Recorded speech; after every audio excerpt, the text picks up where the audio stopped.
मीरपुर आज़ाद कश्मीर में बलदियाती इलेक्शन की पोलिंग जारी है। Ward 8 sector B3 government girls degree college पर पोलिंग स्टेशन में खवातीन और मर्दों की बड़ी तादाद कतारों में खड़े हैं। इसी पर मज़ीद बात कर लेते हैं। मीरपुर आज़ाद कश्मीर से हमें ज्वाइन किया है सज्जाद चौधरी ने। जी सज्जाद, बताएगा क्या सूरत हाल देख रहे हैं आप? जी बिल्कुल, आज़ाद कश्मीर में 31 साल बाद होने वाले बलदियाती इंतखाबात में आवाम का जोश व खरोश हमें देखने में आ रहा है। इस वक्त मैं मौजूद हूँ मीरपुर म्यूनसिपल कॉरपोरेशन की ward number 8 government girls degree college में।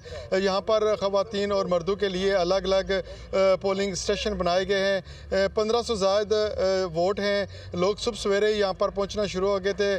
यहाँ पर जो बुज़ुर्ग ख़वातीन और मर्द हैं वो भी अपना वोट कास्ट करने के लिए यहाँ पर पहुँच रहे हैं। जो यहाँ पर एक और चीज़ भी देखने में आई है कि कोई भी बड़ी सियासी जमात का यहाँ पर कोई उम्मीदवार नहीं है। 3 उम्मीदवार हैं और तीनों जो है वो आज़ाद हैसियत से इलेक्शन लड़ रहे हैं। लोगों में इंतहाई हमने देखा है यहाँ पर रवादारी और एक दूसरे से मोहब्बत से पेश आ रहे हैं और अपने अपने वोट कोशिश कर रहे हैं कि वो अपने अपने वोटर्स को निकाल के लाएं और अपने वोट को कास्ट करवाएं। जी।